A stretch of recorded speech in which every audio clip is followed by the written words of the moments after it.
Oh, that's fun. I want to welcome everyone today. I want to welcome all of our attendees. It's nice to see such a big crowd. I want to welcome Congressman Cummings. I want to thank the University of Massachusetts at Boston for hosting this event. This is really terrific. And before I give my statement today, I want to say specifically thank you to Chancellor Motley, to the student body president, Shapiro, and the entire UMass Boston family for hosting this event today. Thank you all for doing this.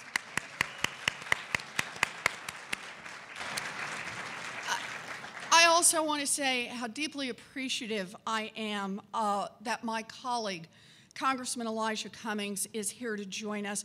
He is one of Congress's strongest leaders on economic issues affecting working people, and he is my valued partner in the Middle Class Prosperity Project. Congressman Cummings, welcome to Massachusetts. Thank you very much.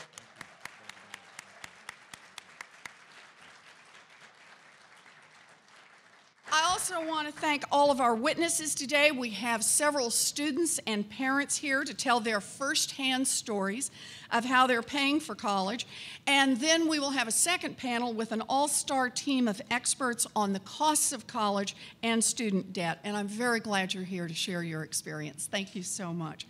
I also want to thank all of you who are in the audience here today for attending.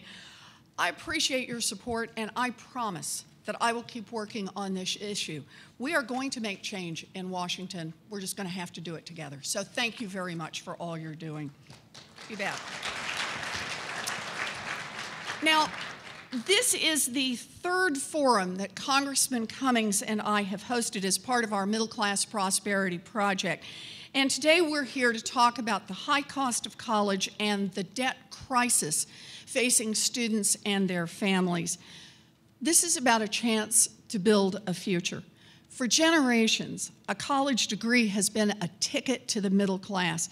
In the 1980s, those with a four-year degree earned 64% higher incomes than those without a degree. Today, they earn 98% more. In other words, the gap between the incomes for those with college degrees and those who don't have college degrees has gotten even bigger. And that means more and more young people can't afford not to go to college. The problem is that rising costs have put college out of reach for many Americans. Tuition has been skyrocketing.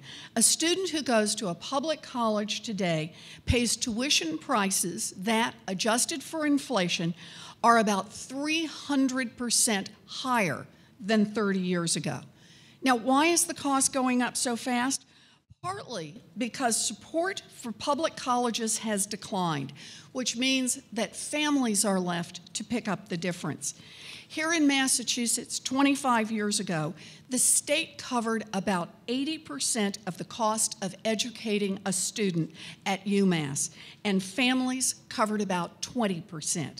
Now, 80-20 has become 50-50.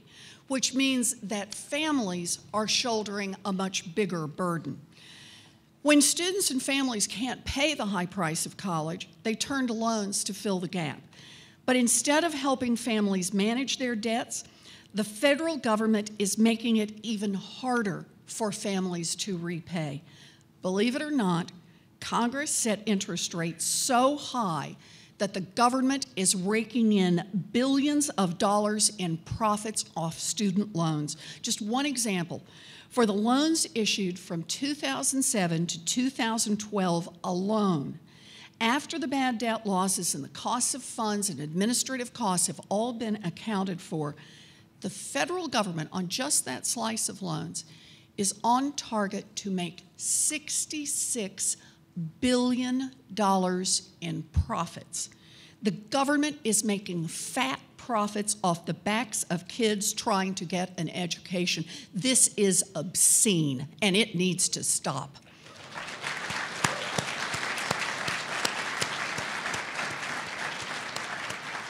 The high cost of these loans is bearing down hard on students. Over 40 million people owe student loans.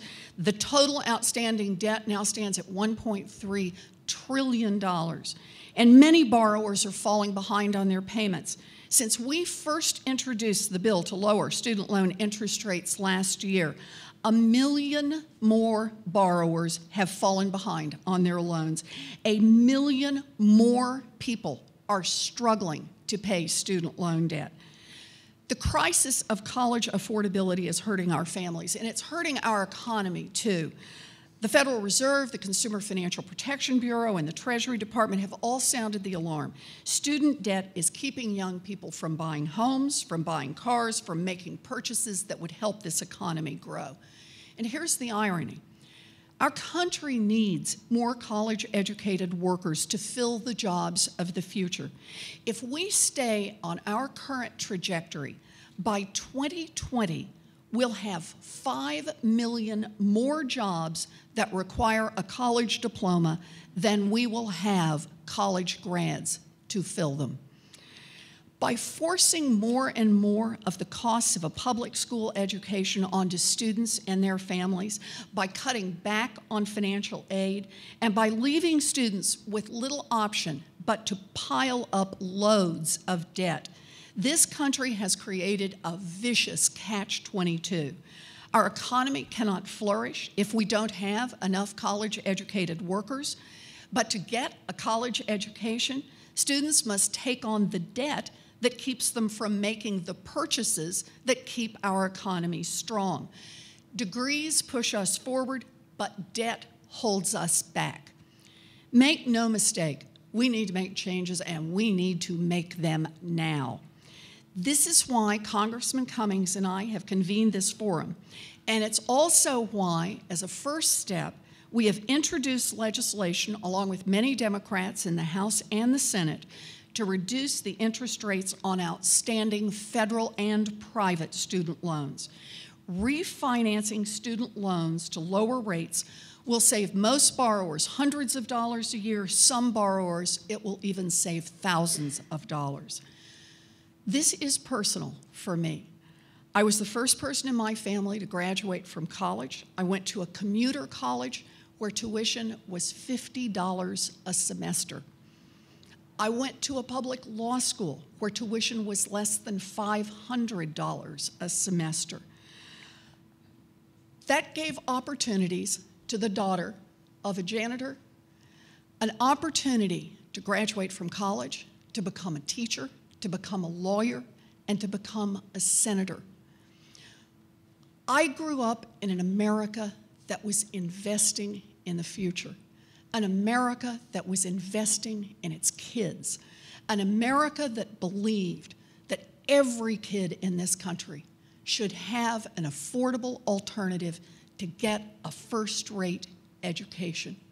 We cannot turn away from that America. We have to build those opportunities again, but the only way it will happen is if we do this together, and that's the commitment we're here for today. Thank you all. Thank you for being here.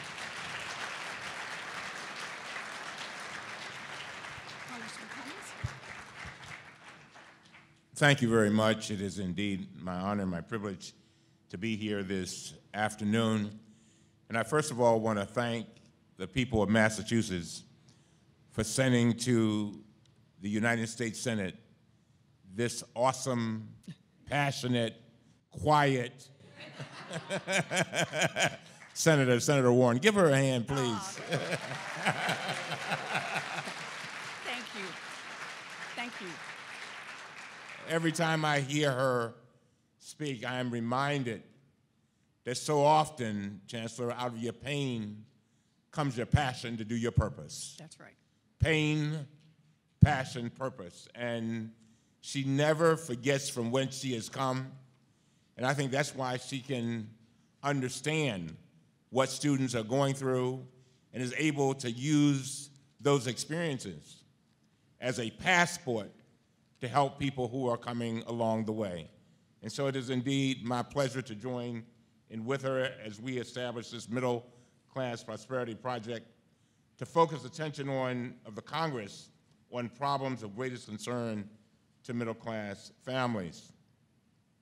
At our first forum in February, a panel of our nation's leading economists told us that middle-class wages are no longer rising with worker productivity because corporations and executives are taking a larger share of the prosperity American workers have helped produce. At our second forum, we heard from experts who explained that when Americans actually manage to save a portion of their wages for retirement, they are sometimes the victims of bad advice and financial advisors seeking to maximize their own profits from high fees and kickbacks.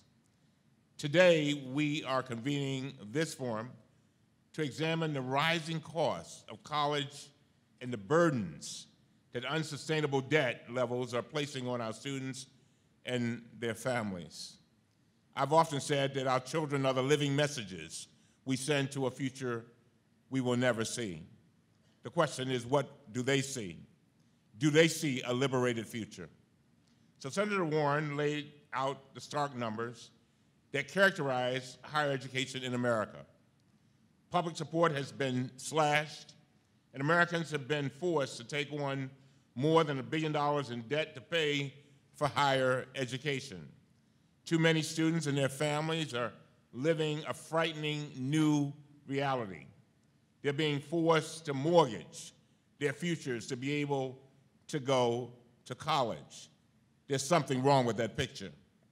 Students are leaving college with tens of thousands, and in some cases, hundreds of thousands of dollars in debt.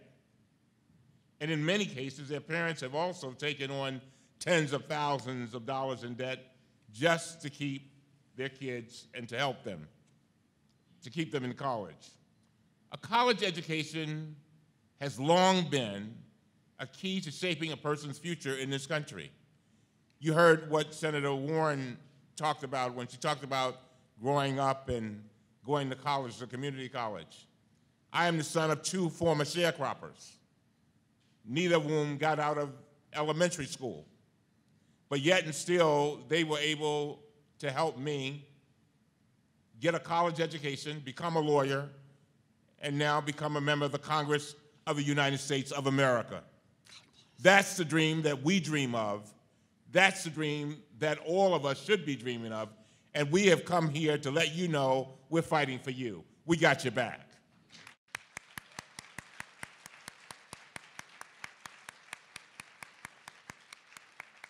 So now the student debts take on a complete, but now the debt students take on to complete that college education is also shaping their futures. Many college graduates are unable to start families or buy homes because they're still climbing out of the debt trap. They must factor huge debt payments into their future budgets for decades, and their budgets simply cannot meet other major costs. And that's the experience of those fortunate enough to graduate from college. Many don't.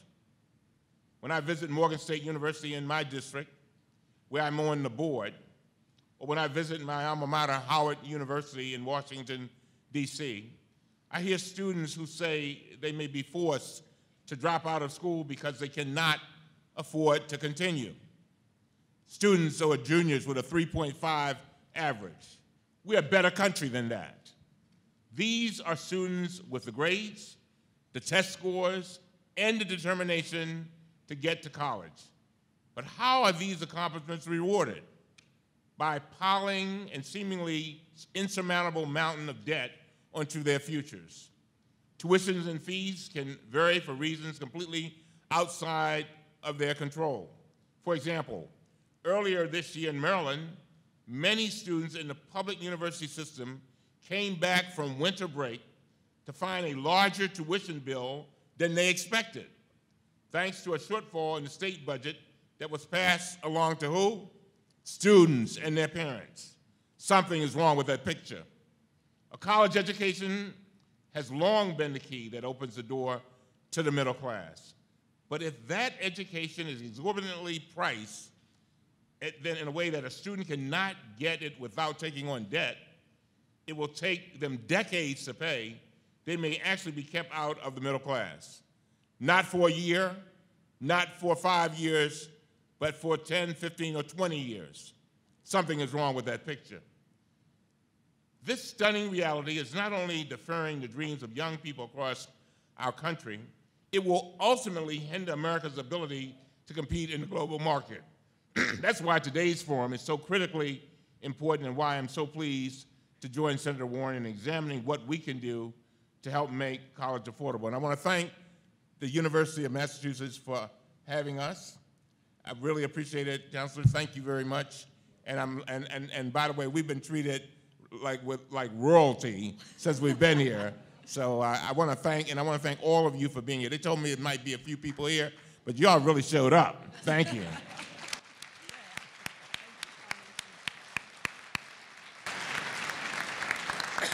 In fact, we have a high-class problem, and that is too many people who can't even make it into the room.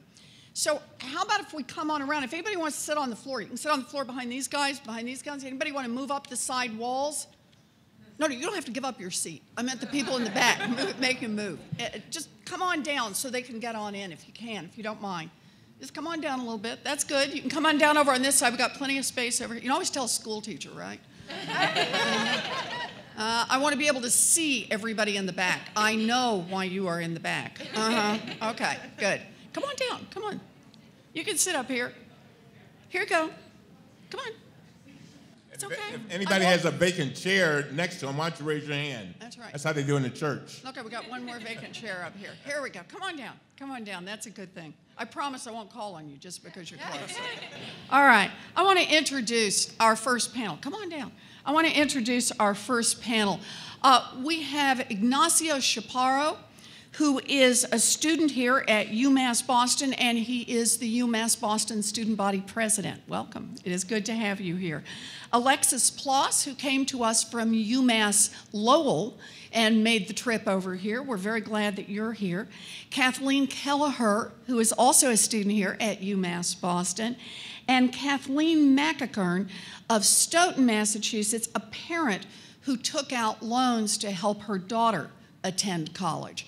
So we welcome all four of you. We're very grateful for your coming, and we'd like you just to be able to talk a little bit give us a little testimony here, and we will enter everything that you have in the record. But if you can hold it to 5 minutes or less, it would be helpful. Mr. Chaparro?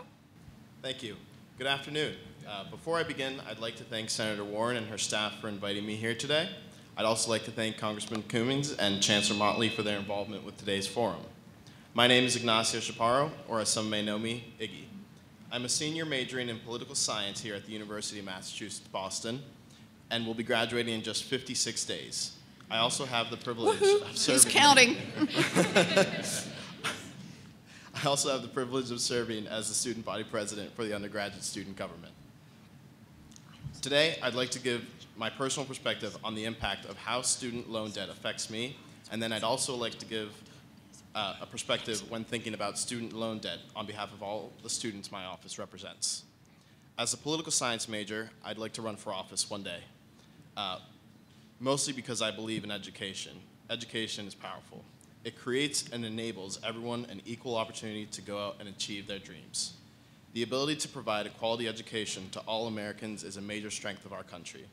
And as an aspiring elected official, I want to dedicate myself to ensuring that we can protect, improve, and provide educational opportunity for everyone. Thinking of today and tomorrow, though, I know that I may face the same reality as many graduating seniors, that I have to get a job out of school and begin to pay back my student loans. I'll carry about $27,000 in loans at graduation. In my mind, these loans will have an impact on how the first decade of my life out of college will look like. What if I want to get married, or buy a house, or save for retirement? And what if I hit a bad patch and I can't repay? What will that do to my financial standing? These are real questions and real concerns that students like myself around the country face. But thankfully, there are important programs like the Public Service Loan Forgiveness, or even repayment plans that can help me still make my monthly payments. As the student body president, I can assure you that stories like mine are shared among students across the nation. The cost of higher education is a growing concern that we must address. We have seen the cumulative debt burden of college students rising every year. According to the Institute for College Access and Success, the class of 2011 had 2/3 of college seniors graduating with an average debt burden of $26,600. Now in the Institute's most recent report regarding the class of 2013, nearly 7 in 10 seniors who graduated from public and nonprofit colleges in 2013 had an average student loan debt of $28,400 per borrower. In the same report, it was also stated that 6 states had surpassed an average student loan debt of $30,000. The idea that it is okay for student loan borrowers to carry higher and higher debt burden each year, because in theory these students will go out there, make a lot of money, and pay it off with no problem, should be called into question. Policymakers should acknowledge that there are plenty of social benefits to sending their constituents to college. A college education enables individuals to contribute back to society through different forms, including higher tax payments, civic involvement, and reinvesting into their communities. Federal student aid should be as affordable as possible in acknowledgement of these larger economic and social benefits. I'd like to thank everyone who is here today, and I'm thrilled to be a part of this panel with Senator Warren and Congressman Cummings and everyone else on the panel who has spent this past several years referring to both of you in Congress trying to drive down student loan rates and keep college affordable. We're all rooting for both of you. Thank you. Thank you very much. That's really good.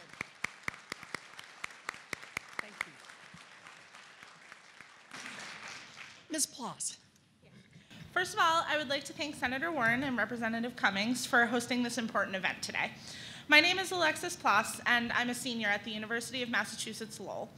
I'm studying to become a high school mathematics and physics teacher, and I'm currently working on my Bachelor's of Science in Mathematics with a minor in physics. Though I wanted to get a dual major in both mathematics and physics, I had to give up that dream due to the cost of getting both of those degrees.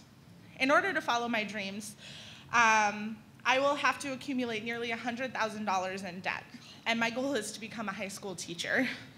I've been so inspired by the teachers I've had. They've come into class day after day with great enthusiasm. Their passion to help their students become the best people that they can be is what drives me to become a teacher. This has also inspired me to take a lead in advocating for college affordability and become a student member of the National Education Association, where one of our key goals is to raise awareness about student debt and the alarming rise in student debt. I'm a first-generation low-income student. I come from a single-parent household, and to make matters worse, my father is permanently disabled from a battle with cancer. My father was diagnosed when I was 16, and at that point, we didn't even think that college would be an option. But my dad worked really hard to ensure that I would be able to follow my dreams and go wherever they may take me. My father and I live on a very tight income and have since the diagnosis. We've been surviving on Social Security, food stamps, and other critical safety net programs. Having this much debt means that I will struggle to support myself financially once I get out of school. It will also mean that I will have the constant worry of having to pay back an astronomical amount of money, or worry whether or not I'll be able to ever buy a new car or get a home. Not only is this impacting me, it's impacting my father, who had to take out Parent Plus loans to pay for a portion of my education. It's painful for me to see my father take out loans when he already has so much financial burden. He has so little, and although I'm very grateful for the sacrifices that he's made, I know that this debt is a constant burden to him, and that worries me. Like so many other pre-service teachers, I find myself worrying about my future career. Collectively, we're facing the dilemma to work in the career that we love, that we're passionate about, or to get a higher salary job to be able to pay off the amount of money that we're taking out to be able to get our degrees. This is exactly why students and families must support Senator Warren and Representative Cummings and those in Congress who are fighting on behalf of student interests. We must rally around this issue so that everyone in America, regardless of circumstance or background, has an opportunity to get a college education.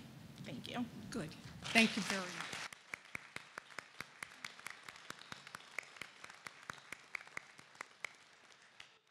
Ms. Kelleher? Hi. I would like to first thank Senator Warren, Representative Cummings, Chancellor Motley, everyone that organized the event. I'm so excited to be on this panel. So my name is Kathleen Kelleher, and I'm a senior here at UMass, also 56-day countdown. I've worked hard enough to say that I'm graduating in May, and I've had an amazing college career. After transferring from a private university in Pennsylvania after my freshman year, I came to this campus and fell in love with everything about it in this neighborhood. After being a student leader for the past 3 years, I'm anxious to speak about this opportunity, this secret obstacle that no one talks about, student debt. As I previously stated, I went to a private university my freshman year. As an 18-year-old, I had no grasp on money or loans, despite that 30-minute loan counseling I went through. My loans my freshman year are the same amount as the next 2 years at UMass. And I felt that I did everything right. I graduated from high school with a high GPA. I was always a student leader. I transferred for the same extracurriculars, and I've maintained a steady range of activities. I worked all through college from 1 to 3 jobs, and I have been a AmeriCorps service member for 2 years where I received an educational scholarship. Such a scholarship helped pay for summer classes in 2014. But despite all of this, I'm graduating with not just a degree, but $27,000 in loans. I will admit, this past year has made me realize that being a college graduate means paying back your loans, whether you like it or not. Until recently, I had never taken a good, hard look at where the money was coming from. I have all federal loans, 3 subsidized and 4 unsubsidized. The subsidized have an interest rate of about 3.7, while my unsubsidized have an interest rate of about 6%, with the highest being close to 7. I've accrued about $1,000 of interest while in school, just based on the unsubsidized loans. I'm the youngest of 3 daughters. My older sisters went to expensive private universities. Although my parents are working class, they never wanted to put a price on education. After seeing the strife my parents and my sisters were going through during my freshman year to pay for college, on top of my mom being laid off and unable to find work, I knew I had to transfer somewhere more affordable. The more affordable and ultimately better education was here at UMass, and I don't regret it for a moment. But no matter what, loans stress me out. I want to be a high school guidance counselor, and to do so, I have to obtain a master's degree. But the thought of doubling my loans to do so makes me not want to pursue it, and frankly makes me sick. If I do not chase a graduate program, then I won't get my deep dream job. But if I take out more loans and follow my dreams, like my parents have always told me to do, I will be paying for my dreams for the next 20 plus years. A type of student loan debt that is even less talked about is credit card debt. I got into credit card debt when I was living in an apartment for 1 year during college. I was working and making minimum wage, working minimal hours. While my parents paid for my apartment, I was left with a range of other costs from cell phone bill, gas, groceries, etc.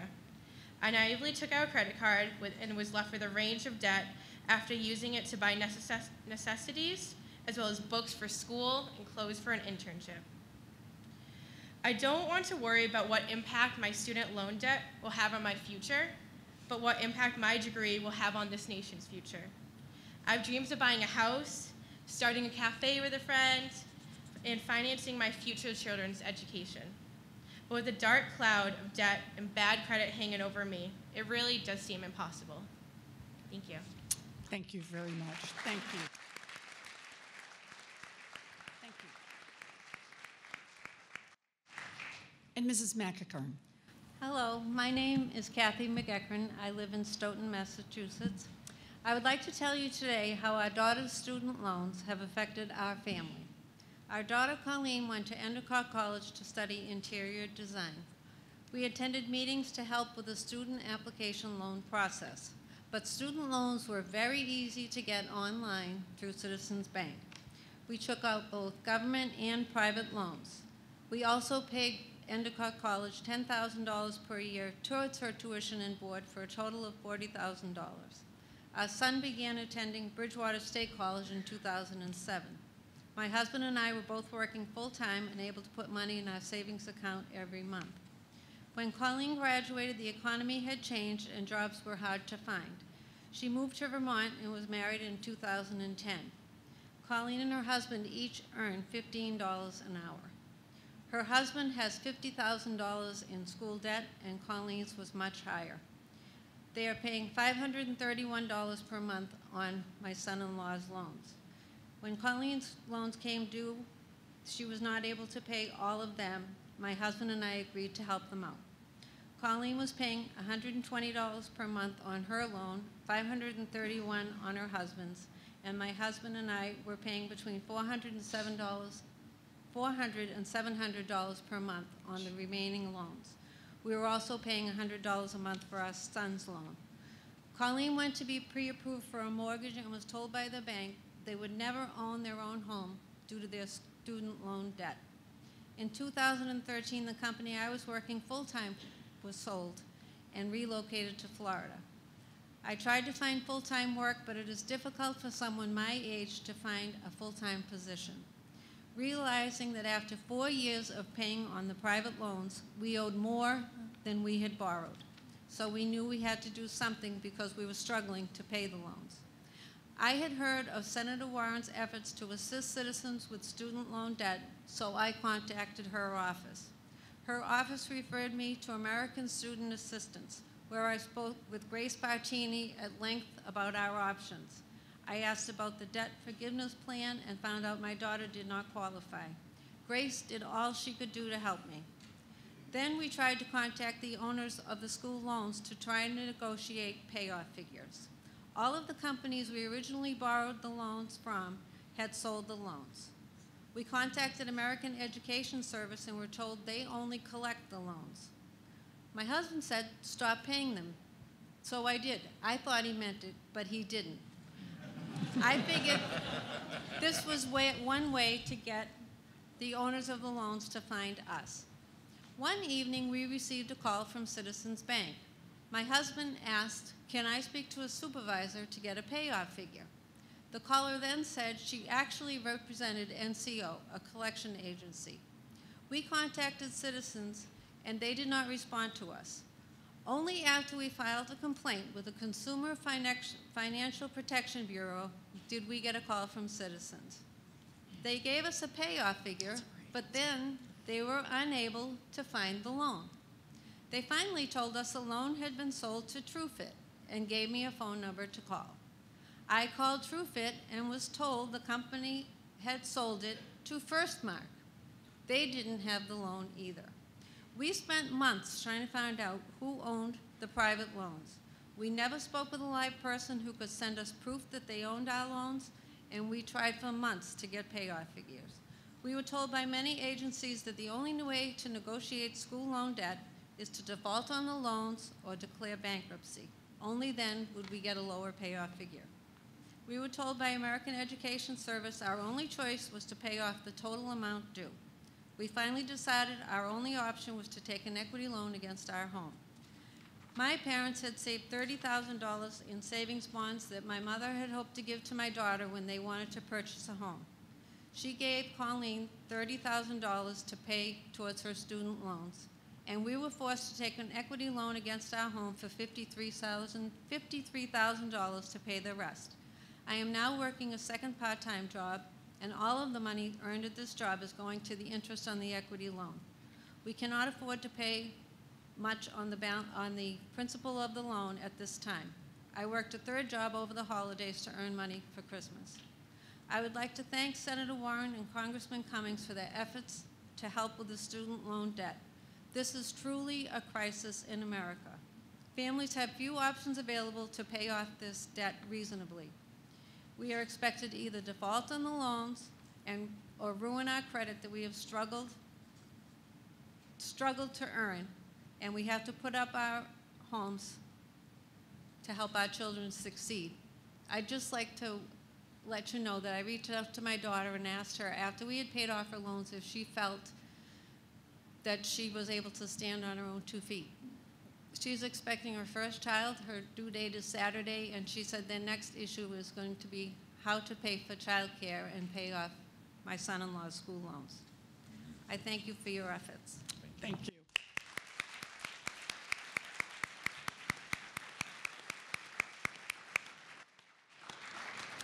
Now, I really want to thank all 4 of you for being here and for walking us through these stories. And I know there would be lots more stories if everyone had a chance to come to the table and tell them.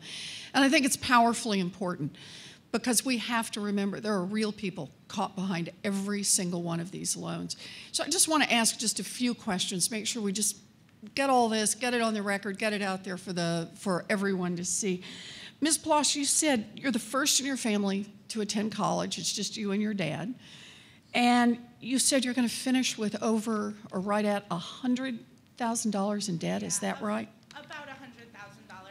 Right now, I'm sitting at about $45,000, which is almost at my lifetime borrowing maximum for an undergraduate degree. So next year is going to be a pretty interesting experience.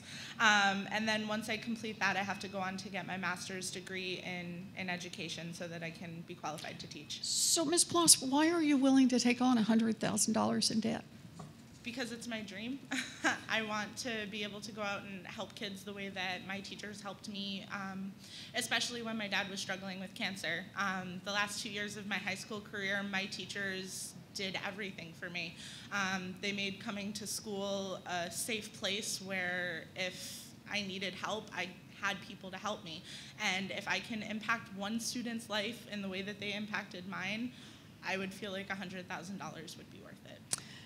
So let me ask you one more. How do you think your life is going to be affected once you graduate, once you get that teaching job, with $100,000 in debt hanging over your head? It's definitely going to be a really scary situation. I do know that there are some, public service forgiveness programs that I may eventually qualify for after my first 5 years of teaching, so that will help out. But as far as the payments, they're going to be very high, and I'm probably going to be living with roommates for quite some time, even after I get my first full-time job. Well, thank you. Thank you very much. Mr. Chaparro, how about you? You told us about your debt loads, but you're here as the president of the student body. And I imagine that you've had this conversation with a lot of people here at UMass Boston and maybe college students around the state or around the country.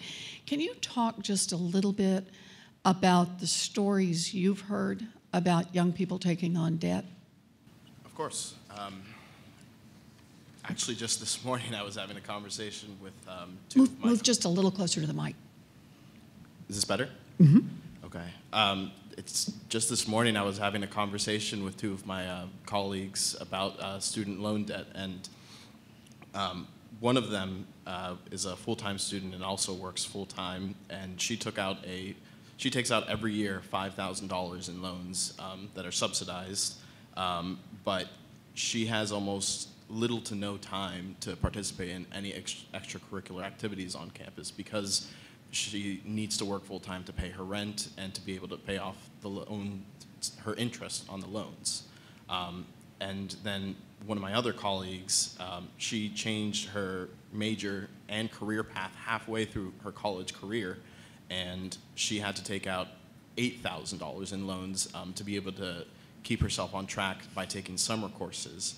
And in order to do that, she also had to work, and she had to pay for summer classes, and she had to consider even taking a year off in order to pay off some of those loans. So it impacts students all across our campus. You can see the anxiety in some of them when you're talking to them about their student loan debt. Mm-hmm. And when you ask them, well, what do you think about the next 10 years of your life or 5 years of your life, you can definitely see the anxiety at that point, and trying to figure out how they're going to pay off the debt, because it just keeps accumulating, especially if they're considering graduate school, medical school, law school. Those are just even piling on more and more. Mm-hmm. Yeah, the point that Ms. I'm not saying that right, McEachern, I'll get it in the right place. Ms. McEachern was making about even making payments, but that the loan balance keeps going up so that you're not paying it down. It just keeps getting bigger and bigger. And of course, if you need to go on to graduate school, we're talking about bigger and bigger loans. So people are managing as undergraduates, but they have a future that looks like the loans will just keep growing and become a more difficult problem to deal with. Thank you. I want to ask you, Ms. Kelleher, about your student loans. How has the amount of debt that you've had to take on changed either your plans while you're in college or your post-graduation plans? Can you talk a little about that? So originally, Originally, I planned on going straight into get grad school to get my graduate degree in counseling, and then going straight into a high school and middle school to work. I always wanted to be that young guidance counselor so I could relate to students. Now I'm just like, all right, how long can I put it off but still be relevant?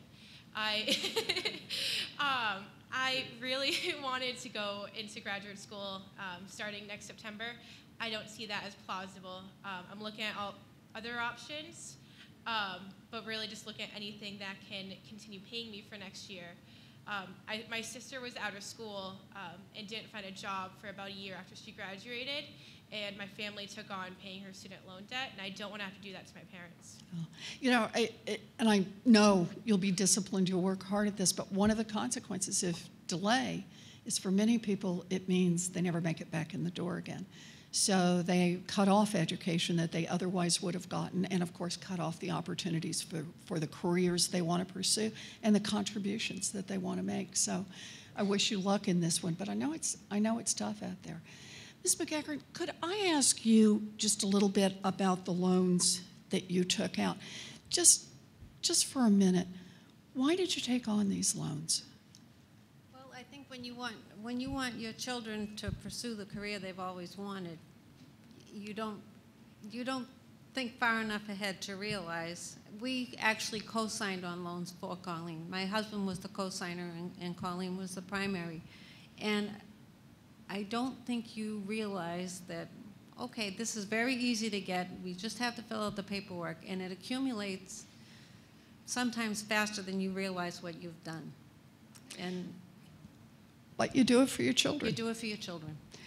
And having now, you've told us this odyssey of trying to find the loans so that you could pay them off. Yes. And of course, the way you paid them off is you've now put your house on the line. Yes, we have. And if something goes wrong and you're not able to make the payments, what happens to your house? I think I'll call Grace Bartini back and ask her. All right. It's too bad, but at one point, well, actually, when we started out on this process, my husband and I both worked full-time. We both had decent jobs, and helping her out wasn't a problem. Now I make less than half of what I made when I started, and her school loans just, when everything has gone up over the course of the 4 years, we helped my son. Obviously, since he went to a Bridgewater State, it was easier to pay off his, and I couldn't expect him to pay his loans when we were paying Colleen's loans. But at this point, and I know that someone can't say to you, well, you're in your 50s, we can't hire you. But given the choice of a, say, 35 or 40-year-old person who is as qualified as I am for a full-time position, they're going to get the job. And I've been out there in the market trying to find full-time work. I was fortunate to find a part-time job that pays me decent money, but it's still a part-time job, and it's very difficult. Now we're not able to put into our savings account. We've spent the money that we had savings on our house for a roof and for a furnace and for all these things. So it's difficult at this point for us to save money, but our daughter at least now has been able to start a family. Now we can hope that you and the congressman get something done so we can do something with my son-in-law's school loans. I understand. Let me ask you one more question. Certainly. How long is it going to take you to pay off this loan? How long is this mortgage that's now on your house that you used in order to pay off your daughter's student loans? We owe 7 years on our current mortgage. When that's paid off, we'll tackle whatever is left And on the equity loan. So you have 2 loans that you're going to have to pay off here. Correct. How long are you going to be paying mortgages? Well, we hope that something will break and we'll be able to put more money on that equity loan. I would guess probably 12 to 15 years. Okay. And I take it that's had an impact on being able to save for retirement? Oh, absolutely. Yeah. We were able to put money away when Colleen first started school. Now the money that we earn pays the bills. Well, it is a real reminder that it's young people, but it's also their families. Oh, absolutely. I know we'd do it again if we had to do it again, because You know, we love both of our children, and we want them, unfortunately, we wanted them to have more than we have, and at this point, I don't know that they will. All right. Well, thank you all. I thank you all for being here and for talking with us. Congressman Cummings? I, too, want to thank all of you for being here, and I'm going to pick up where Senator Warren left off with you, Ms. McEachern. You know, you said something at the very end that I can really relate to. You said if you had to do it all over again, you'd do it again. We would. There's something about wanting our children to do better than what we did. It's just something about it, isn't it? Yes. And I was just wondering, you know, when I think about the things you said, I'm getting a little emotional here because I think about my daughter. She came to me the other day, and she's doing well, and she said, "Dad, I want to start paying you back."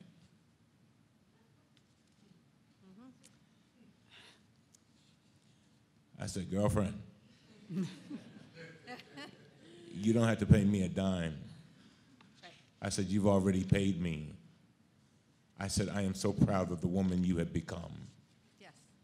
So I know what you're talking about. Yes. And the thing, the reason where I'm going is, I think a lot of people, and Senator Warren talks about this a lot of people look at people who find themselves in these kind of situations, or maybe in not student debt, but maybe they had a bankruptcy or something, and they say, "Oh, it's their fault." Yes. They made bad decisions. And circumstances happen when you're trying to pursue a dream. Is that, I mean, do you have people who say things like that to you, or you? In some ways, Keep your voice up so they yes. can hear you in the back. I don't think when you're trying to do something that you really want to do, like help your children out, you go to these meetings and you find out how to file the FAFSA form, and then you find out that's not quite as daunting as you thought it was, and you try to find the best way to get a student loan. And I don't think you realize what you've done until you've done it. These people that come out of school and they say, "Well, I owe $100,000. Well, that's true, but in the process, we found out that 3 of the loans that we'd been paying on for 4 years, were higher than when we started in 2005. I just want to underline that. 4 years of payments, and you owed more at the end of 4 years than you owed on the first day. That's true, and that's only 3 of the loans that we had taken. And the lenders make it very easy for double-income parents who have good credit ratings to just borrow this money. Right. So you think, okay, now I've taken out the loan and she can pursue her career and everything will be fine and we'll help them pay it. But the loans are accumulating interest from the day you take them out on those private loans.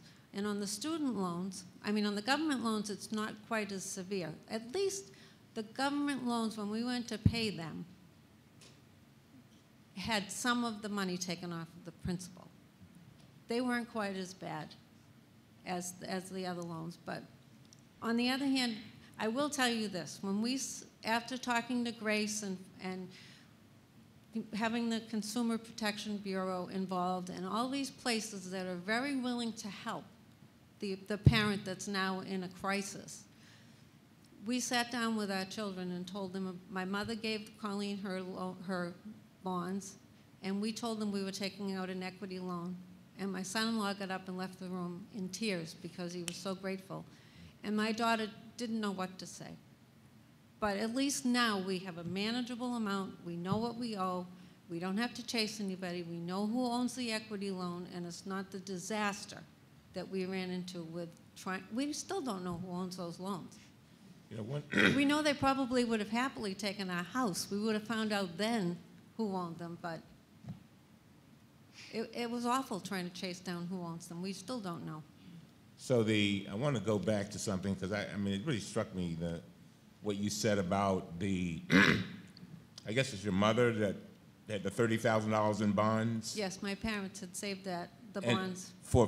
And they wanted her to be able to buy a house. Is that right? Exactly. With that $30,000? Correct. And my mother said to me, I really don't want to give this to Colleen because she's not going to have anything to show for it. And I said, well, I understand that, but you know what? She really needs it now.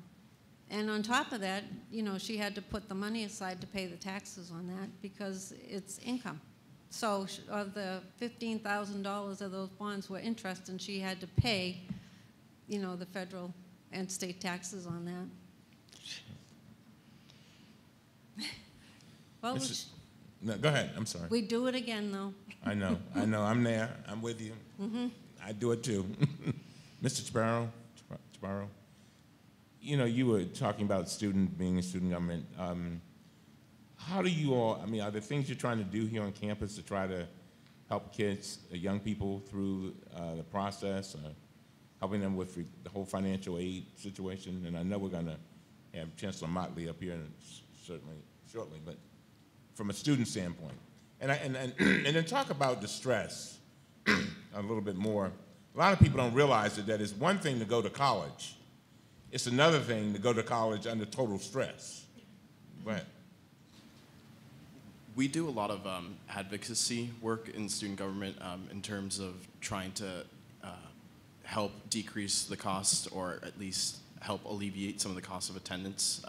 One of the projects that we've assumed in the past couple of years is Public Higher Education Day, and sort of lobbying our state legislators in terms of funding. I know, Senator Warren, you were talking earlier about 50-50. That's one of the things that we managed to accomplish by helping lobby towards that.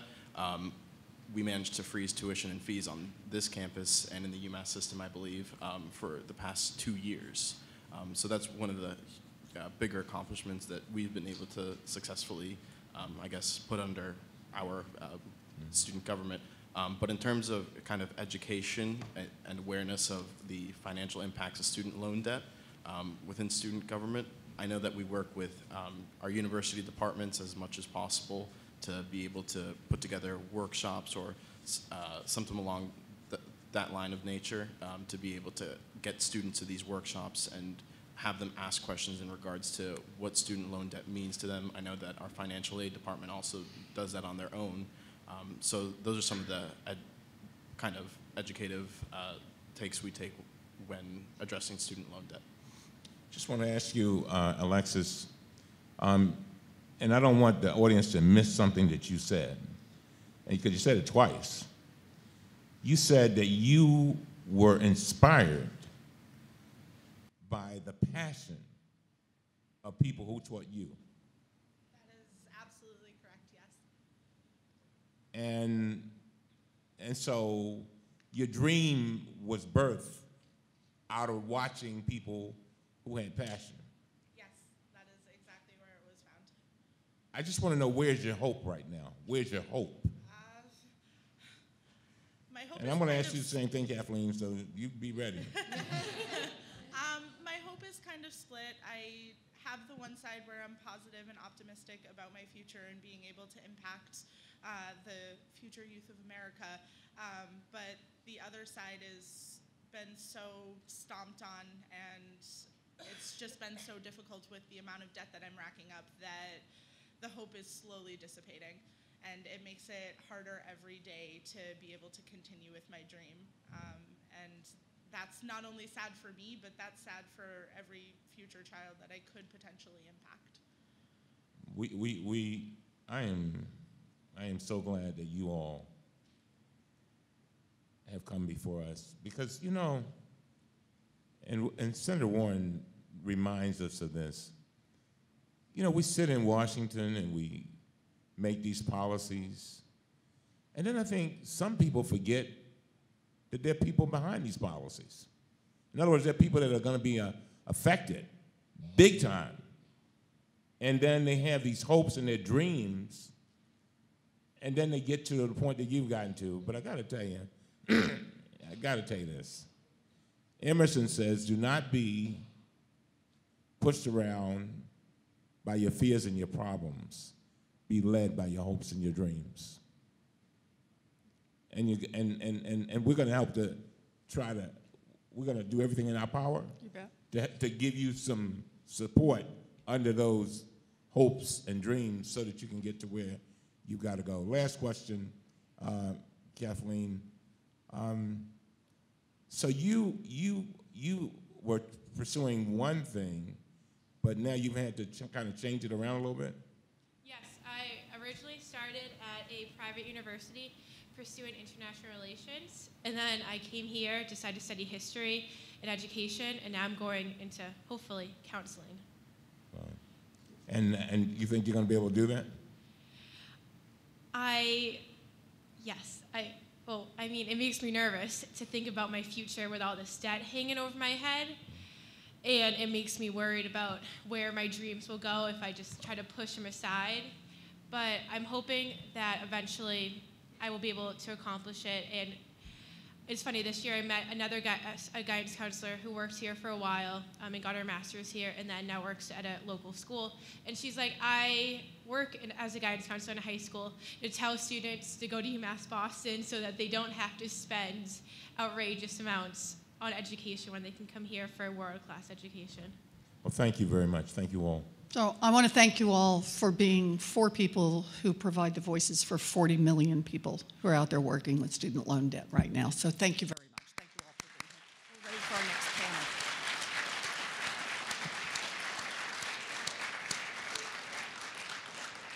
here. We're ready for our next panel. And we're ready for our next panel.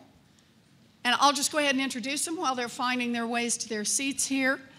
We're going to have Dr. Keith Motley, who is the Chancellor of UMass Boston. We're hearing good things about UMass Boston here today. And I know we'll hear more from the Chancellor here. We'll have Rohit Chopra, who is the Student Loan Ombudsman and the Assistant Director for Students at the Consumer Financial Protection Bureau.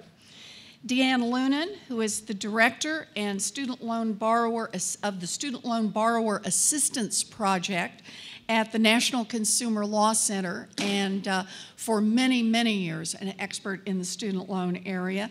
And Dr. Bridget Terry Long, who is the Academic Dean and the Saris Professor of Education and Economics at the Harvard Graduate School of Education. I'm delighted to have all 4 of you here. We have really terrific experts. And if we could start with you, Dr. Motley. Good afternoon.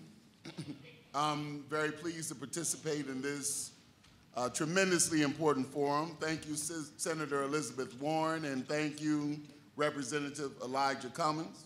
Welcome to Massachusetts. We're so grateful to have you here. Thank you for hosting and for your continued advocacy for solutions. It's wonderful to hear your work. Also, thank you for the problem solving around the growing student loan debt and your determination to find ways to keep and make college affordable. Here at the Commonwealth's capital city, Public Research University, the University of Massachusetts, Boston, we're celebrating our 50th anniversary. We have as our foundation access to excellence. We're uniquely suited to be included in this discussion today, as you could see from the students that came before you and the parent. So many of our students fit the descriptions we've heard in the news of students struggling to afford college. Students who are first-generation college attendees, representing more than half of our students here at the University of Massachusetts, Boston. Non-traditional students with kids and families to support, working 1, 2, maybe even 3 jobs to make paying for college possible. In 2013, as you know, our system president, Robert Corrett, proposed a 50-50 plan freezing tuition and fees for 2 years throughout the University of Massachusetts system. If the state would provide 50% of the cost of educating students. The legislature took courageous action on this and increased our funding for public higher education with the support of Governor Deval Patrick, and they did so again for this coming year. The university system has been able to freeze tuition and fees for the last 2 years. Governor Patrick, the Speaker of the House, DeLeo, also visited this campus after that first freeze.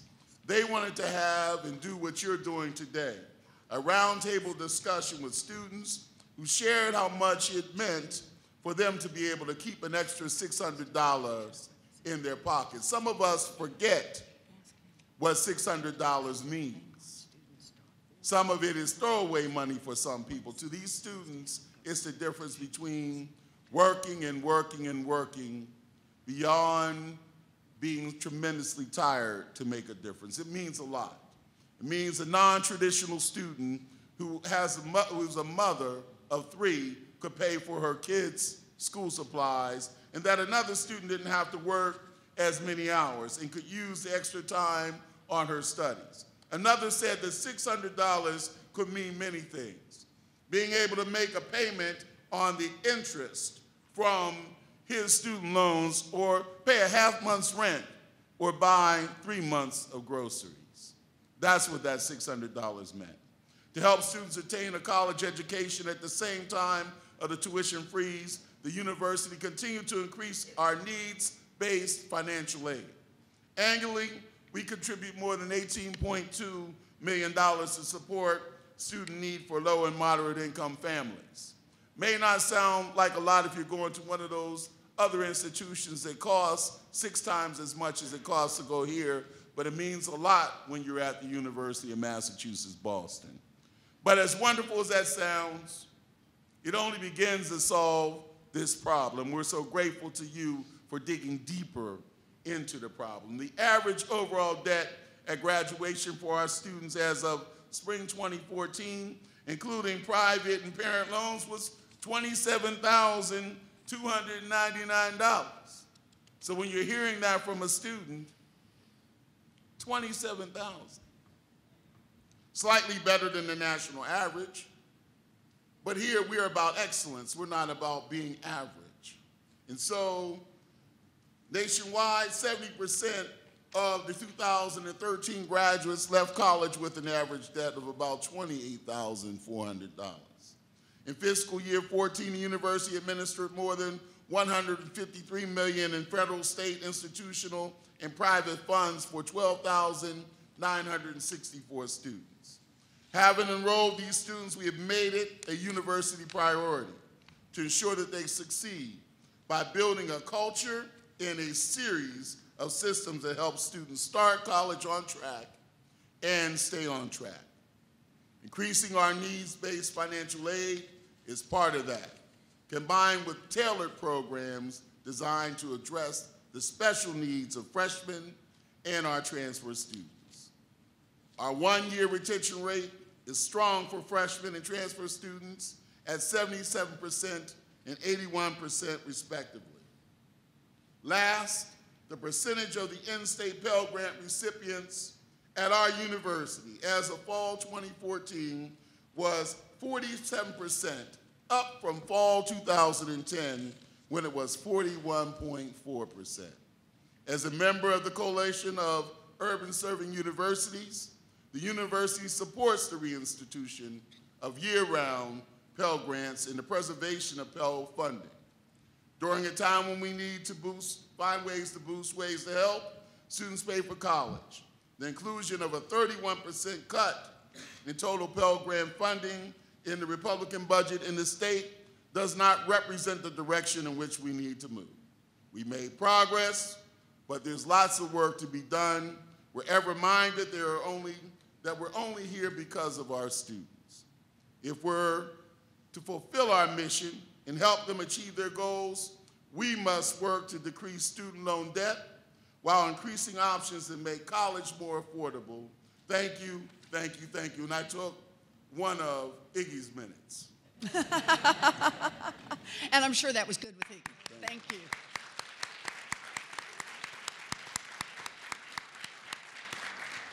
Mr. Chopra. Senator Warren, Congressman Cummings, thank you for the opportunity to appear before you today. From Boston to Baltimore and from Amherst to Annapolis, student debt is owed by those young and old, from big cities and rural towns, and from all walks of life.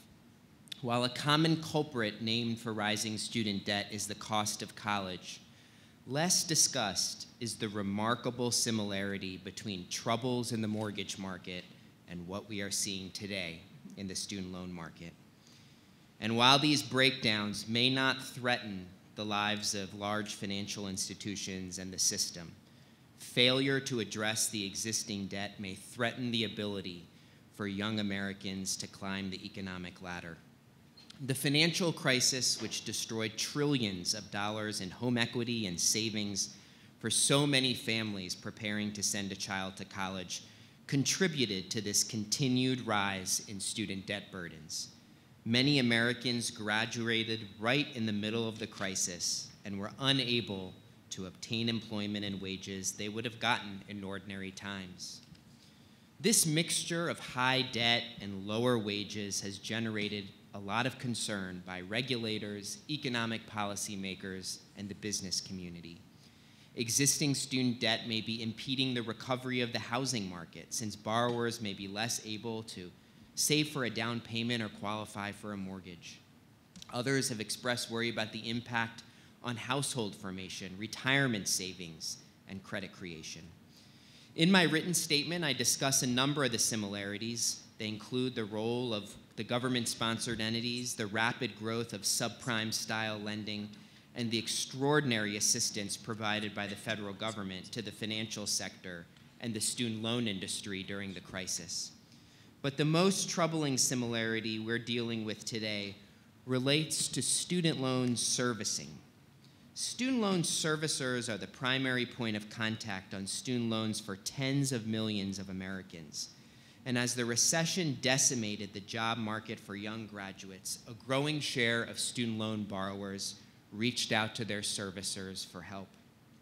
And like many of the improper, unnecessary, and illegal foreclosures experienced by many homeowners, I'm concerned that inadequate servicing has contributed to America's growing student loan default problem, now topping 8 million Americans in default on over $100 billion in balances. The Bureau has received thousands of complaints from borrowers describing the difficulties they face with their servicers. Borrowers have told the Bureau about a range of problems, from payment processing errors to servicing transfer surprises to loan modification challenges, and even getting an answer on who owns their loan. Student loan borrowers don't get to choose their servicer, and with few opportunities to refinance with a new provider, a consumer can't easily take his or her business elsewhere. The anemic levels of loan modification activity in the student loan market are due in part to the lack of incentive for a servicer to provide individualized support for a borrower to avoid default. Like the mortgage servicing market, adequate oversight and supervision is critical. The breakdowns in the mortgage servicing industry were severe and widespread, and many large mortgage servicers were found to be engaging in a practice known as robo-signing, where banks submitted foreclosure documents that were not properly reviewed or notarized. The Dodd-Frank Act included a number of provisions to correct these weaknesses, including changes to servicing transfers, payoff statements, error resolution, records retention, and help for borrowers in trouble. In a report analyzing student loan complaints, I recommended that Congress consider the recent reforms to the credit card and mortgage servicing markets to see whether they might help the student loan servicing market work better. And since the CFPB opened its doors, we have shut down student debt relief scams and sued for-profit colleges, including ITT and Corinthian, for illegal predatory lending. But much more needs to be done. In closing, education policymakers are right. They must focus on ways to increase college completion rates and reduce college costs for future students. But this cannot be the sole focus, since they will not address the numerous problems posed by the debt already owed by tens of millions of Americans. It would be irresponsible for us to ignore the existing trillion owed by so many of us. Strengthening student loan servicing can help stem the tide of student loan defaults and help borrowers climb the economic ladder again. Thank you. Thank you, Mr. Shopworth.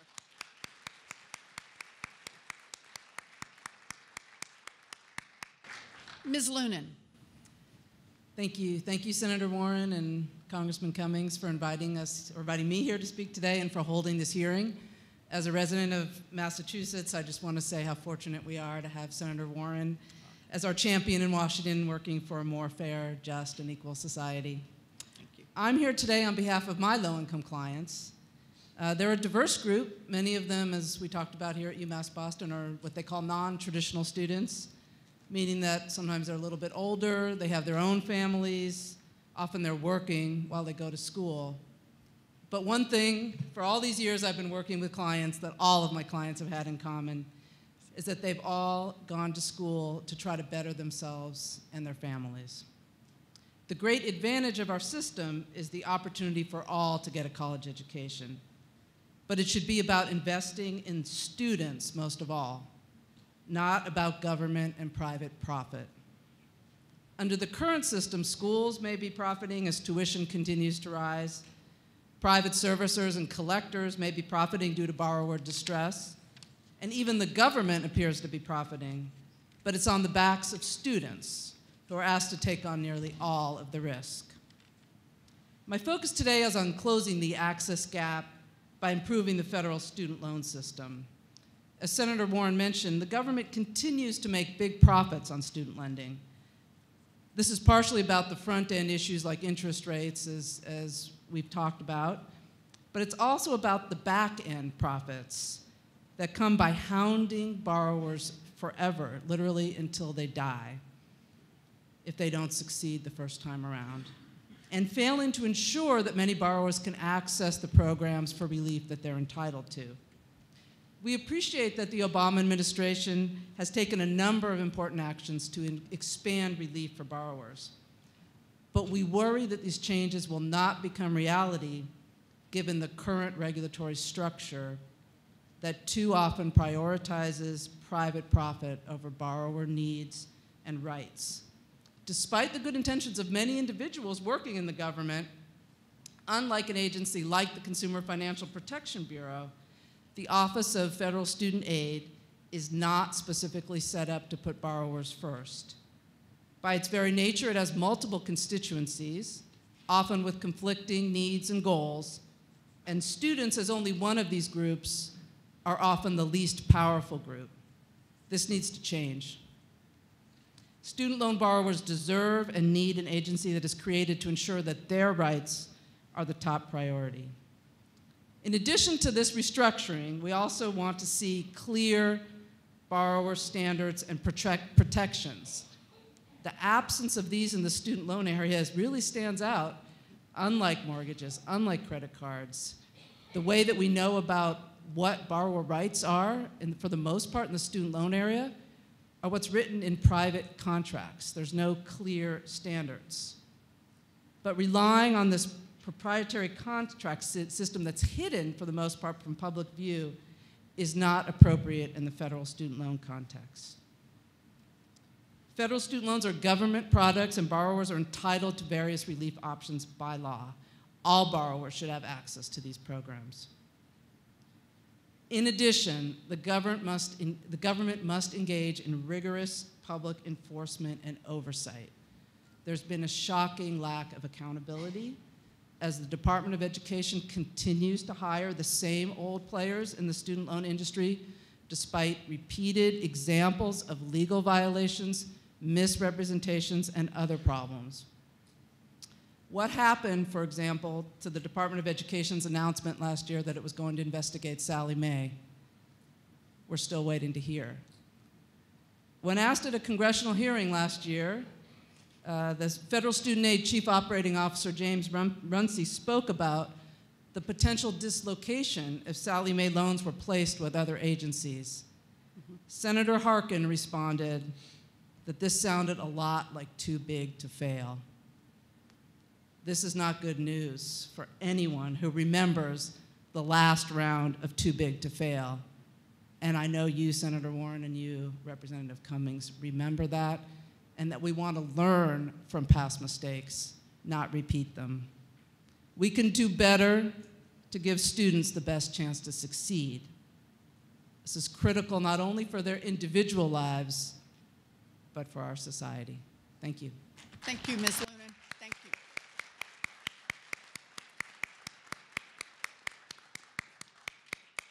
Very good.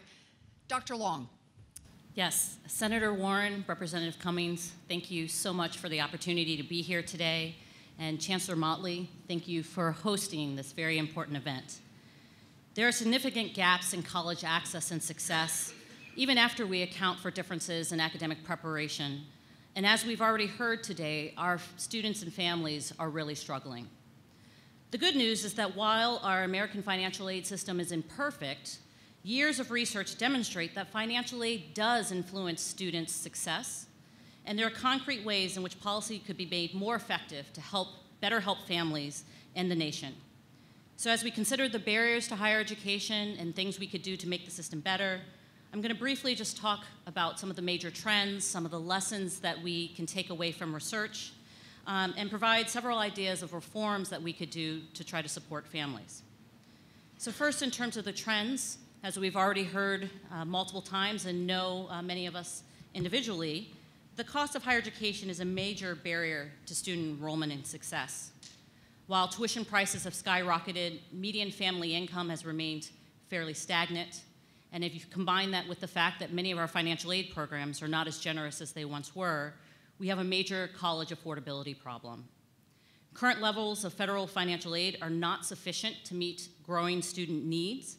If you looked in 2012, the median family would have had to pay nearly 30% of their annual income, and families who are in the bottom 20% of the income distribution don't even make enough to cover the average public four-year tuition. Financial aid only makes a small dent in the expenses that are facing families. We also know that state reductions in support for higher education are a major reason why our public system, its prices are going so high. In some states, they've cut appropriations by over 38% during the last recession. And this has resulted in much higher tuition prices, which have especially affected the middle class. And as you've already heard, we know loans have become the predominant form of financial aid with very troubling consequences. Another major barrier is the complexity of the system, the fact that families and then students have to sort through very complex menu of post-secondary options with different characteristics, levels of quality that we can't observe. We're not even sure about student outcomes most times. And there are many negative and far-reaching repercussions due to this complexity that we see in terms of students not being successful and taking on unreasonable amounts of debt. Our financial aid system is currently part of the problem, as students have very little understanding of any issue with net price, how much financial aid they might receive, and just how difficult it is to navigate our financial aid application, the FAFSA. But there are many lessons from research. First of all, we know that financial aid absolutely matters. There have been many, many studies that document federal grants, state grants, and institutional grants, and prove not only college access, but also college success. In a research study I did with a colleague, Ben Castleman, we found that by giving students an extra $1,300, the state of Florida increased the likelihood of receiving a bachelor's degree in 6 years by 22%. That is cost-effective financial aid. Yes, it is. Another strategy that is effective is simplifying the system and helping students navigate the process. And another project I was part of, we used tax information to pre-populate the FAFSA and then spent just another 8 minutes going through the rest of the questions and submitting the form. And we saw a 35% increase in college enrollment among high school seniors just from 8 minutes of help. We continued to track them, and we found that they were persisting in college. So the form was holding them back, even though those who were able to get over that barrier were able to succeed and persist in college. However, we know that information alone oftentimes won't help students. When we just told students that they were eligible for aid, we didn't see significant effects, that they actually needed assistance in making through this too complicated system. So based on this research, several suggestions. First, we know when designing an aid program, information and simplicity are paramount. They're absolutely crucial. If students don't know that programs exist and don't know how to access them, then they can't be effective. We need to increase and stabilize financial aid support to improve access and persistence. As I mentioned before, some of my work has shown aid increases the likelihood of degree completion. It's important to note that that financial aid program, $1,300, was on top of the Pell Grant. Very similar to if we increased the Pell Grant and we saw those results of increasing graduation by 22%. And finally, while there have been recent improvements with the FAFSA and efforts to simplify it and put it online, please realize that for many families, they still don't know that the form exists and don't have access to the technology to be able to use the skip logic and simplified processes. So we must continue to enable multiple pathways for families to complete the form, whether by paper, online, or by working with many community-based organizations who are there to try to help provide support to families. And we need to minimize the burden on families when completing the FAFSA. Often we already have so much of the income information that's necessary for those forms, but we're not using it in effective ways to try to help families understand what's available to them and get through these processes so that they can actually invest in themselves. Thank you. Thank you very much, Dr. Long.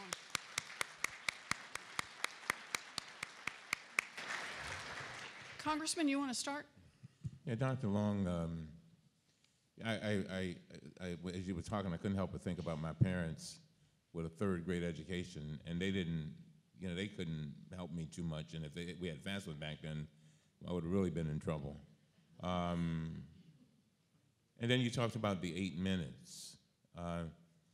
So I think a lot of times people who come up with these forms, they assume that everybody's got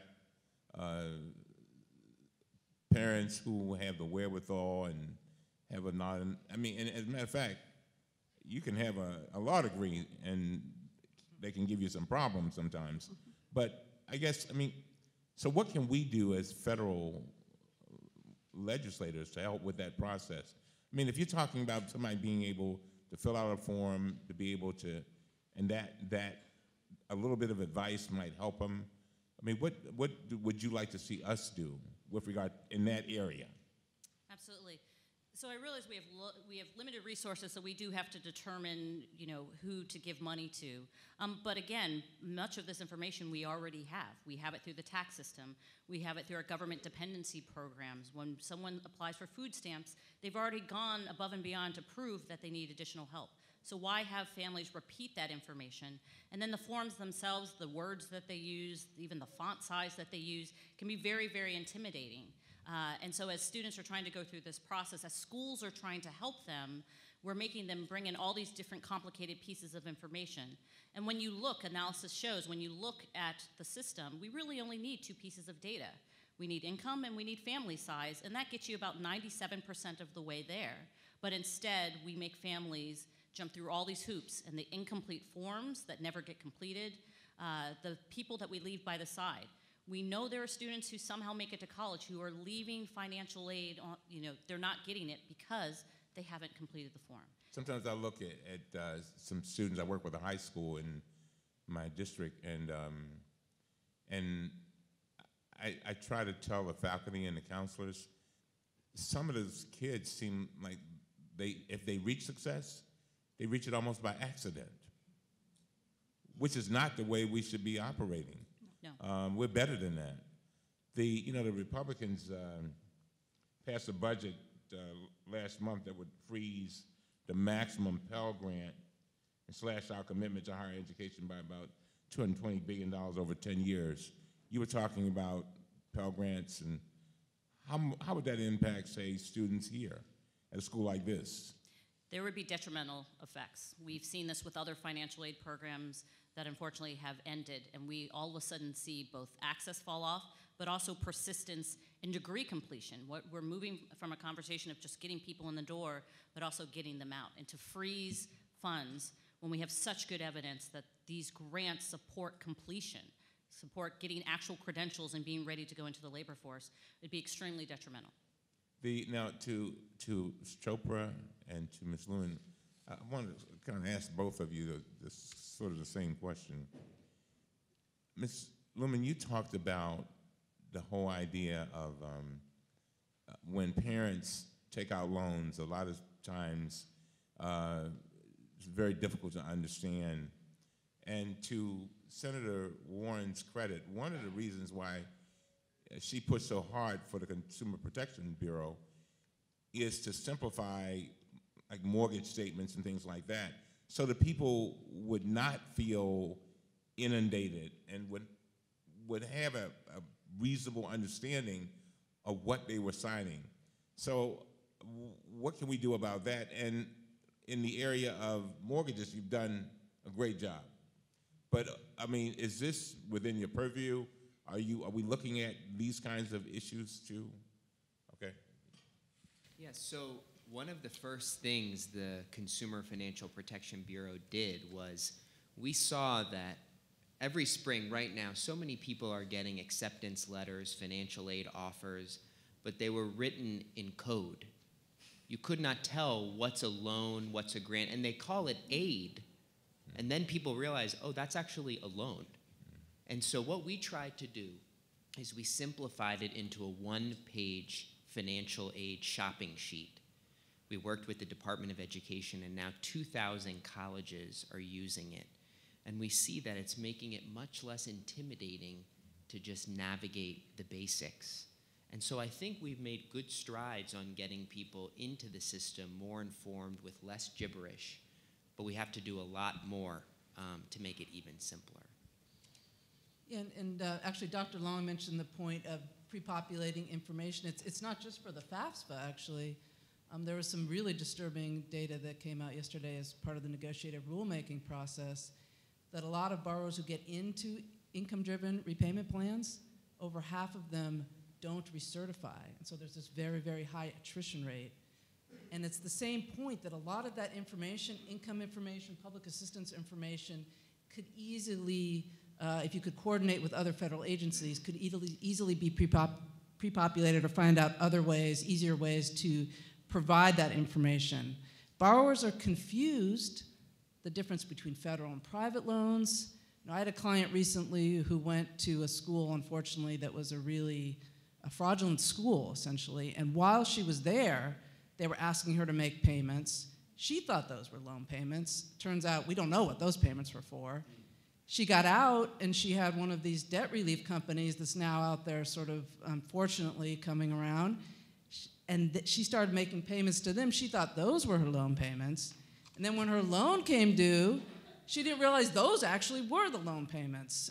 So another thing is to have a single portal, as well as part of the Department of Education direct lending system, so that when someone does get the bills that actually are their student loan bills, it's very clear that that's what those are, and it's not necessarily coming from a private contractor who they don't actually know that's what they are.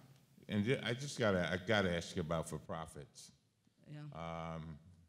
Why'd your tone go down? No. Can you talk about the way many for-profit schools are using the high-pressure tactics and misleading advertising to attract federal student aid money? Senator Warren talks a lot about this and how so much of that money is being siphoned off, and a lot of young people are not ending up with degrees. And it's interesting, I went to a graduation ceremony of one of these institutions, and the president said to me, he says, look at all the minority students out there. But he didn't tell me about the ones that didn't make it. And I said, well, how much money are you spending with regard to counseling and you know, helping people maneuver, you know, get through the system? And nothing was being spent.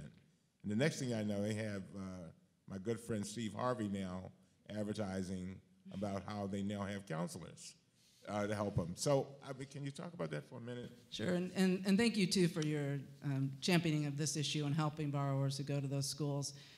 We mentioned, I think at the beginning, I've been doing this work for a long time, before I had gray hair and everything, and I was in Los Angeles when I first started my legal aid career in the early 90s, fighting for-profit schools back then. And it's really what haunts me more than anything else. All the clients I've worked with over the years who, as we've talked about with the students who spoke earlier, were attending these schools to pursue their dreams. And they are specialists at pinpointing those exact trigger points to get people in by talking about dreams, by giving them, you know, I had clients who were given nurses' uniforms, for example, for nursing school at the very beginning because the pride of being in the sort of nurses, you know, uniform, but then they ended up practicing needles on each other, you know, which is just horrible. So we need to crack down at the front end on what these schools are doing And as the letter that Senator Warren and other senators recently sent to Secretary of Education Duncan, we also have to make sure that those who are harmed by these practices get relief. And there are a number of options out there for them. The government actually banks on people not using them. Yeah. Like, in a lot of ways, that's one of the reasons we have some of these profits, because people don't know about their options, and maybe about, I think, something like 10% of people who could be eligible for false certification discharges don't get them. So I hope we can all fight together both to prevent these abuses, but also help people get a fresh start when they've been through these experiences. Well, I know we're running out of time, but I want to turn it over to Senator Warren. Oh, we could both go on for a long time on this. I want to look back, though, on the point you started with on Pell Grants. I just want to talk about this a little bit more. You know, the Pell Grant program is one of the largest federal programs that's aimed at making sure that every American can afford higher education. This year, more than 8 million students relied on Pell Grants to help them pay for college. And research shows, as you say, Dr. Long, that these need-based programs like the Pell Grant play a significant role in making sure that low and middle income students have access to college. Now, one reason that college costs have increased so much in recent decades for low and middle income families, and they're taking on more loan, is because Pell Grants haven't kept up with inflation. But just last week, Republicans in both the House and the Senate voted to cut the Pell Grant program even more. The Senate passed a budget last week that cuts Pell Grant funding by $89 billion over the next 10 years. That is a 31% decrease in the money that will be available for Pell Grants. I just want everybody in here to hear that. Now, I want you to hear the Republicans' defense of that. They defend it by claiming that Pell Grants are too generous and that they are helping colleges jack up tuition costs. So let me start with this. Dr. Long, over the long term, has federal aid for students kept up with tuition increases? It absolutely has not. And if you look at the research of why college prices have been increasing, we know state appropriations being cut is the main reason. In fact, where we're seeing the greatest price growth is not in the places where you're seeing lots of Pell Grant recipients. Where you see great price growth recently in the last 10 years has been with the public system because of state appropriations. All right. And Dr. Motley, what will it mean for your students if Pell Grants are cut? In this state and in this system, we have the predominant amount of students on this campus that Pell Grants actually are, that receive those grants. You heard us talk earlier about what $600 means. Mm-hmm. We don't care what the amount of money it is that a Pell Grant is worth. It's a grant. It is not a loan. It's something that our students do not have to pay back. Pay back by giving forward, and those things is the culture we create here, but not something that adds to their debt when they leave. So it matters to an institution like this where we're trying to do everything we can to deal with some of the issues that Dr. Long talked about, whether it's embedding the kind of individuals on this campus in our advising system that have risen up through the ranks with these students from the time they were in 6th grade, counseling them about what it means to be college bound, or whether it's about trying to find ways to accelerate them towards graduation. As much as I love them, you know, I don't want them to spend the rest of their lives here or spend the rest of their lives paying back some debt. So it matters. It matters to a university like this. And we're so grateful for all of your work. And thank you for making that point about what happened last week. Yeah.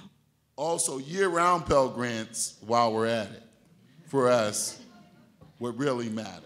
Universities are not make the pitch like the farmers' old university. We're year-round here. Mm-hmm. So students are here, you know, all of the time. So making sure that year-round Pell Grants work. Dr. Long, did you want to add to that? Thank you, Dr. Motley. we have to get out of the mindset of thinking about a 17-year-old who's going full-time straight from high school. 75% of our students in the United States are non-traditional in some way. And while we're pushing for innovation from universities to have classes year-round and at night and online and so forth, our financial aid system is so antiquated. And we had a moment in time when Pell Grants could be year-round, and the research suggests, both anecdotally and the data, that there were positive effects, and we took that away.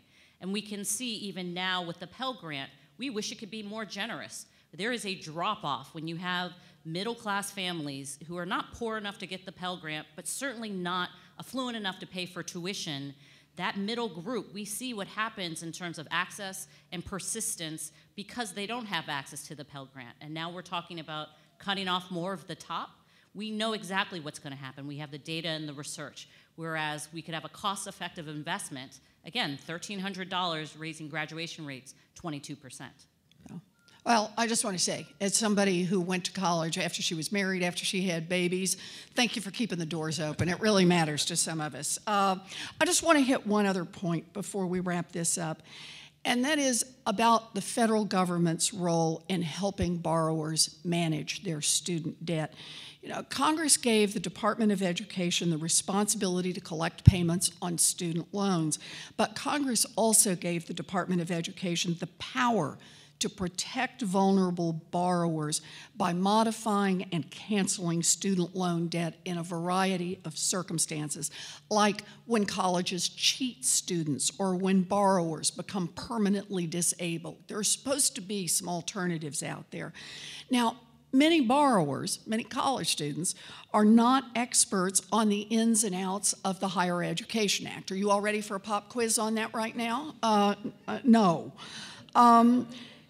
So they don't know about the options available to them to manage debt. And that means that if the Department of Education or the government contractors, the ones who actually do the work, don't tell borrowers about options that are available to them, many won't know about it and they will miss opportunities that the law has already promised them. So I wanted to start with you on this, Ms. Lunan. In your experience, are borrowers getting adequate advice either from their servicers or from the Department of Education itself on ways to minimize their payments or, when applicable, to discharge their debts? Thank you for asking that question, Senator Warren, and the answer is no, it's not happening consistently. And what we see too often is actually the private contractors essentially follow the money. So they're incentivized to steer people to certain options. And it's really not surprisingly, I guess, in that sense, in maximizing private profit, that that's often the direction that they go in. Rather than focusing neutrally, like we do with our clients and others do, you know, here are your options. If you can cancel the debt, that's an option. It doesn't matter that that's a $150 administrative resolution fee. That's what's optimal for the borrower. So we worry so much that the focus is on what's in the best interest of the contractor, as opposed to making sure that borrowers have access to the rights they're entitled to. So think about this. When a borrower falls behind, a student loan borrower falls behind or otherwise is in trouble or calls in for information, that the corporation that has been contracted by the Department of Education, instead of helping the student find the thing that works best for the student, because there are a lot of complicated options out there, the answer is that too many of these folks are doing what works best to maximize the profits of the loan servicer. You get put into the program that boosts the profits for the loan servicer. Think about that. So what can we do to change that, Mr. Chopra? Well, you know, it's so remarkably similar. When homeowners were in trouble, they had rights and options to modify their loan to avoid foreclosure. Now, you know, Mark Twain once said, history doesn't repeat itself, but sometimes it rhymes. And this sounds a little too much like that, where loan servicers know about the options that are available, and unless that borrower says the exact right buzzword, they sometimes get an answer that is not in their interest. So the 8 million people in default, it keeps me up at night to wonder how many of those could have avoided it if they were told about the right option. the consequences of defaulting at age 23, 24, it means the difference of, it kills your credit. You sometimes can't even get a job because more and more employers are checking your credit history. You sometimes can't rent an apartment because landlords are checking your credit. Your tax refund can be garnished. Your wages can be taken away. I heard from a number of borrowers who just confessed, there's nothing more humiliating than when you start a new job and your employer brings you into their office and says, you know what, we just have to take a lot of your paycheck. And all of a sudden, the person who feels like they've been working hard and starting off right is now seen as sort of not in the best light by their boss. And so if we can strengthen student loan servicing, I think we can avoid so many of these issues and help borrowers get on the right track. Oh, I think that's really important. Did you want to add anything to that, Dr. Lunan? Doctor. Oh, I moved you up there. No. Ms. Lunan. You're bookended by That's two right. doctors No, here. No. I got a little carried away. No, that's right. They say the JD, but I don't think the JD. Right. No. Would that it were so Thank easy. you, Senator. Yes. No, I very quickly, 3 categories. I think Yes. what we're looking at. Contracts are okay, private contracts, but get the incentives right so that companies are rewarded for how they perform. Second, clear borrower rights that are enforceable. And third, punish bad actors. Good. Very, very helpful. Thank you very much. Thank you. So we're about to wrap this up. Congressman Cummings, you want to make a final comment? Yes, thank you. I want to thank all of our witnesses for being with us today. Give all of our witnesses a hand, please. Thank you.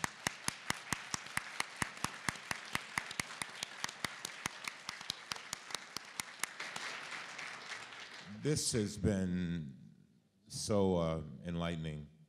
And to Chancellor Motley, thank you so very much. Everybody has been absolutely wonderful to us. The question, before we came out, we did a total of 4 interviews. And in every interview, they asked a question similar to this. Isn't this too hard to do? I mean, it doesn't seem like you're making much progress. Basically, why are you being bothered? And our answer was the same thing. We don't have the right to be silent. We really don't. And that we're going to continue to push and push and push. Because if we don't do it, things will only get worse, by the way. And we're going to continue to do that. And these kinds of forums, I tell you, I saw somebody whisper over in that front row and said, he's got a tear in his eye or he's crying. And I was. Because I could feel the pain. When the first group was testifying, I could really feel the pain. And I couldn't help, Senator Warren, but think about the part of the Black National Anthem. It's just one line that I always think about. It says, a time when hope unborn had died. A time when hope unborn had died. And, when I look at young people, and then I look at, as you said, a lot of non-traditional folks too, I don't want that hope to die. I don't want that young lady not to become the counselor and give back to society and do great things. I don't want that other young lady not to be the teacher, because she's got the passion to do that. And so this is bigger than this moment. It really is. This is not about us. This is bigger than us. This is about generations yet unborn. And so we're going to continue to push. And I don't care how many times they ask that question. I know that Senator Warren and I will agree that we just have to keep pushing, because we know the day will come when people will realize that we've got to have the kind of changes that all of you all have talked about. And again, I want to thank all of you. And Senator, thank you.